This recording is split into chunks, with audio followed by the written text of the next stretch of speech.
Il y a un dicton en Chine. On descend à Yangzhou au 3e mois, la saison des fleurs et de brume. La célèbre capitale mondiale sur canal se dévoile devant mes yeux avec la brume matinale qui se dissipe. Nous avons rencontré les parents de Chen sous les rives de cet ancien canal qui tenait leur magasin de saveurs uniques.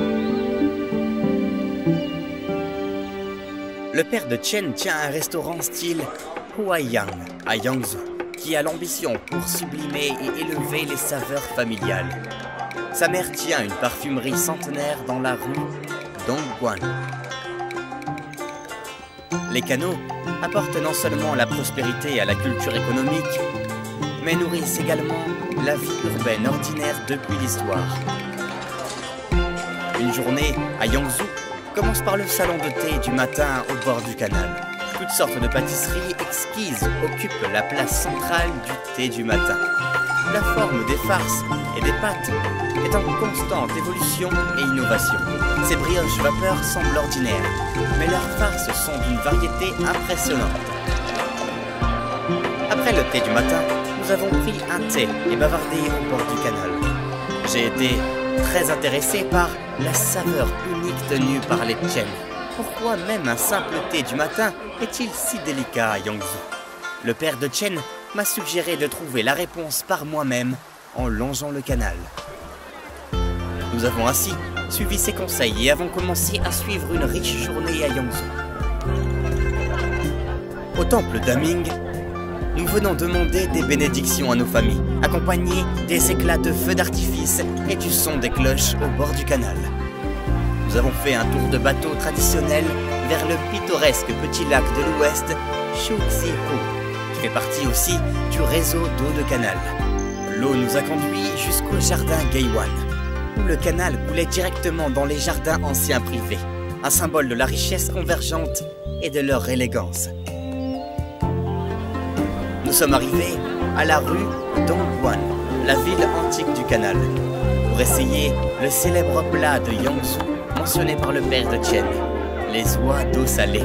Elles sont enrobées de sels spéciaux, soigneusement marinées et cuites avec de la saumure bouillante. Dans les temps anciens, le canal apportait la prospérité à l'industrie du sel à Yangzhou.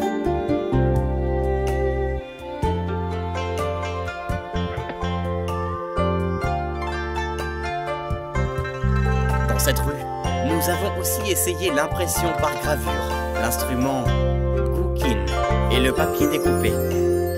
Ces artisanats populaires originaires de la Chine bâtissent ensemble une véritable expérience culturelle grâce au canal. Mon expérience préférée est Niejiao, une sorte de massage des pieds caractéristique de Yangzhou. Une sorte de massage des pieds caractéristique de Yangzhou. La fatigue de toute une journée est entièrement partie avec ce moment de détente. C'est le développement du canal qui inspire les habitants de Yangzhou à la poursuite d'une vie raffinée. À la tombée de la nuit, la vie du canal révèle sa façade la plus fascinante. Le son des gongs et des tambours se font suivre par les dialectes locaux des habitants. Les sujets de discussion centrés sur les saveurs du canal. Ils nous décrivent la culture du banquet dont cette capitale mondiale gastronomique est fière. La cuisine Huaiyang. Ils ont un véritable savoir dans la reconstruction des produits avec la technique de couteau.